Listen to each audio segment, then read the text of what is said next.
Assalamualaikum warahmatullahi wabarakatuh. Selamat beraktivitas untuk teman-teman semua. Selamat datang kembali di channel Juluan Belajar. Baiklah teman-teman, hari ini kita akan membahas penjumlahan 3 pecahan sekaligus, baik pecahan biasa maupun pecahan campuran. Jadi untuk teman-teman, jangan di skip video ini agar teman-teman dapat memahami apa yang nantinya akan saya jelaskan. Oke, seperti biasanya, bagi yang baru bergabung, jangan lupa untuk tekan tombol subscribe, like and share, dukung channel ini agar cepat berkembang ya teman-teman. Oke, tanpa berlama-lama lagi, kita langsung saja pada pembahasan contoh soalnya. Jadi contoh soal nomor 1, 2/5 tambah 1/5 tambah 4/5. Jadi perhatikan, dalam penjumlahan pecahan yang harus diperhatikan adalah penyebutnya. Apabila penyebutnya sama, tinggal kita jumlahkan pembilangnya. Nah, apabila penyebutnya belum sama, maka kita samakan terlebih dahulu. Jadi perhatikan pada contoh soal nomor 1 ini, karena penyebutnya sudah sama, sehingga pembilangnya tinggal kita jumlahkan.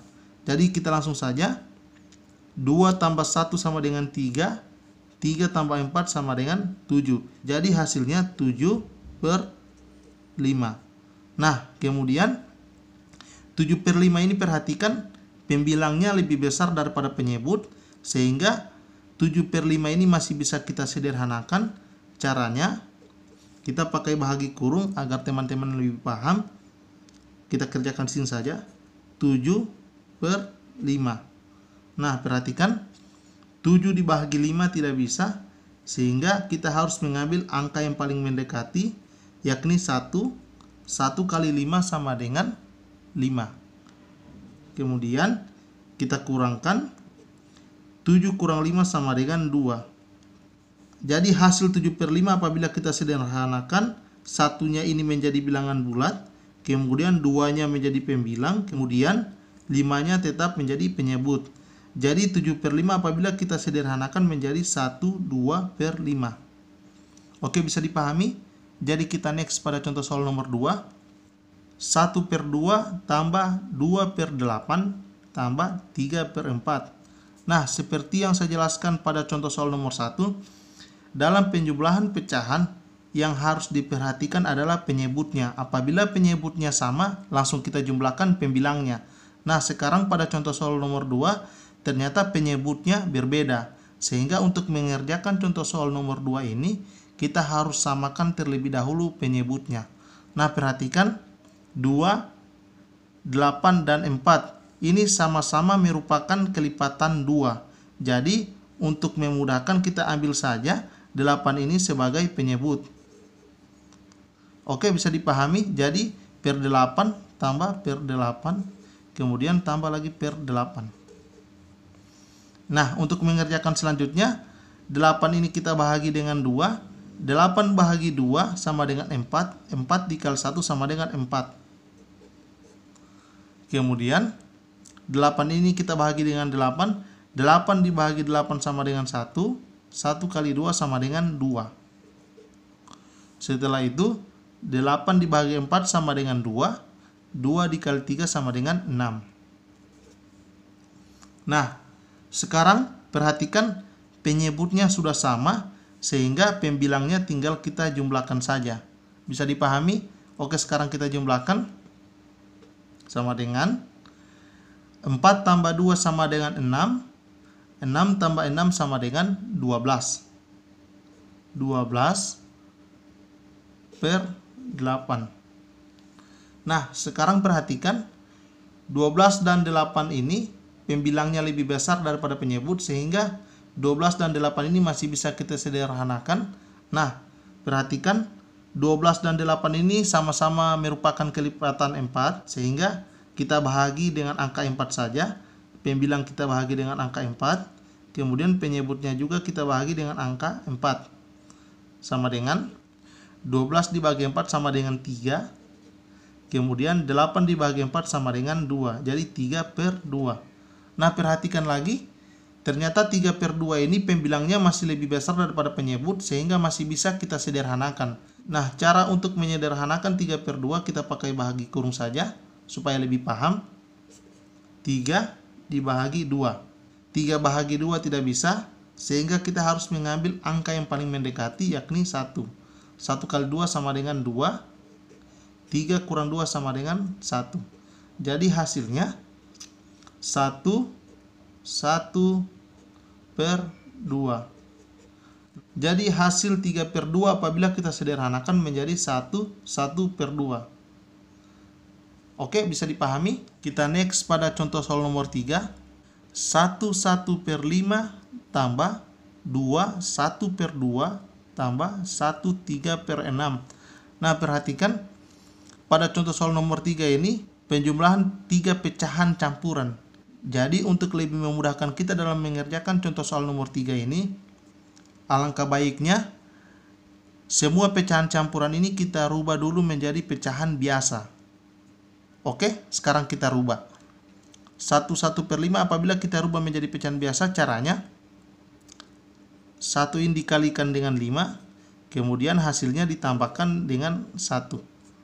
Bisa dipahami? Sekarang kita kerjakan. 1 dikali 5 sama dengan 5. 5 ditambah 1 sama dengan 6.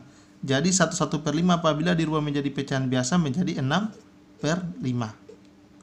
Oke, tambah 2 1 per 2 kita rubah lagi menjadi pecahan biasa. 2 dikali 2 sama dengan 4. 4 tambah 1 sama dengan 5. Jadi 5 per 2. Kemudian kita jumlahkan lagi. 1 3 per 6 lagi kita rubah menjadi pecahan biasa. 6 kali 1 6. 6 tambah 3 sama dengan 9. Jadi 9 per 6. Nah, sekarang kita akan jumlahkan. Akan tetapi teman-teman harus perhatikan ternyata penyebutnya masih berbeda. Sehingga untuk menjumlahkan pecahan ini kita harus samakan terlebih dahulu penyebutnya. Nah, cara untuk menyamakan penyebut kita pakai KPK saja. KPK 5, 2, dan 6. Kita tulis seperti ini. 5, 2, 6. Semua penyebutnya kita tulis seperti itu. Kemudian kita bahagi dengan bilangan prima yang paling kecil. 5 bagi 2 tidak bisa atau tidak habis, sehingga kita harus tulis kembali angka 5. Kemudian 2 dibahagi 2 sama dengan 1. 6 dibahagi 2 sama dengan 3. Oke, sekarang karena tidak ada lagi angka yang bisa dibahagi dengan angka 2, maka kita lanjut pada bilangan prima yang selanjutnya, yakni 3. Nah, perhatikan 5 dibahagi 3 tidak bisa atau tidak habis, sehingga kita tulis kembali angka 5. Kemudian 1 dibahagi 3 tidak bisa juga, sehingga kita harus tulis kembali angka 1. Kemudian 3 dibahagi 3 sama dengan 1. Oke, sekarang kita garis kembali lagi. Kita bahagi dengan angka 5 atau bilangan prima selanjutnya karena tidak ada lagi angka yang bisa dibahagi dengan angka 3. Jadi kita lanjut pada bilangan prima selanjutnya, yakni 5. Nah, perhatikan 5 dibahagi 5 sama dengan 1. 1 dibahagi 5 tidak bisa, sehingga kita harus tulis kembali angka 1. Kemudian 1 dibahagi 5 juga tidak bisa, sehingga kita harus tulis kembali angka 1. Nah, sekarang apabila di bawah ini sudah menjadi angka 1 semua, maka KPK telah kita dapatkan. Jadi kita tulis KPK sama dengan 2 kali 3 kali 5. 2 kali 3 sama dengan 6. 6 kali 5 sama dengan 30. 30. Jadi KPK 5, 2, dan 6 adalah 30. Jadi kita dapatkan sekarang penyebutnya adalah 30. 30 per 30 tambah per 30 tambah per 30. Mohon maaf. Oke, sekarang kita kerjakan. 30 dibahagi 5 sama dengan 6. 6 dikali 6 sama dengan 36. Kemudian 30 dibahagi 2 sama dengan 15. 15 dikali 5 sama dengan 75. Kemudian 30 dibahagi 6 dapat 5. 5 dikali 9 sama dengan 45. Oke, sekarang kita jumlahkan. Karena penyebutnya sudah sama, sehingga kita jumlahkan saja pembilangnya. 36 tambah 75 tambah 45. Oke, kita jumlahkan di sini saja. 36 tambah 75. 6 tambah 5 sama dengan 11. Tulis 1, simpan 1. 1 tambah 3 sama dengan 4. 4 tambah 7 sama dengan 11. Kemudian kita tambah lagi dengan 45. Tambah 1 tambah 5 sama dengan 6. 1 tambah 4 sama dengan 5. Satunya turun. Jadi 36 tambah 75 tambah 45 sama dengan 156 per 30. Nah, sekarang perhatikan 156 per 30 masih bisa kita sederhanakan karena pembilangnya lebih besar daripada penyebutnya. Jadi kita sederhanakan dengan cara bahagi kurung. Kita kerjakan di sini saja. 156 bahagi 30. 156 bahagi 30 tidak bisa, sehingga kita harus mengambil angka yang paling mendekati. Jadi angka yang paling mendekati adalah 5, karena 5 kali 30 sama dengan 150. Oke, kita kurangkan, 6-nya turun. 15 kurang 15, 0, tidak perlu kita tulis. Jadi hasilnya 5 menjadi bilangan bulat, 6 menjadi pembilang, kemudian 30 menjadi penyebut. 30. Jadi 156 per 30 apabila kita sederhanakan menjadi 56 per 30. Nah, perhatikan lagi. Ternyata 6 dan 30 ini masih bisa kita sederhanakan lagi. Nah, perhatikan. Karena angka 6 dan 30 ini sama-sama merupakan kelipatan 6. Jadi kita bahagi dengan angka 6 saja. Pembilang kita bahagi 6. Kemudian 30 juga kita bahagi dengan 6. Jadi sama dengan 5-nya tetap. 6 bagi 6 sama dengan 1. 30 dibagi 6 sama dengan 5. Jadi 56 per 30 apabila kita sederhanakan menjadi 51 per 5. Oke, semoga teman-teman dapat memahami apa yang saya jelaskan. Terima kasih telah menonton video ini. Sampai jumpa di video selanjutnya. Assalamualaikum warahmatullahi wabarakatuh.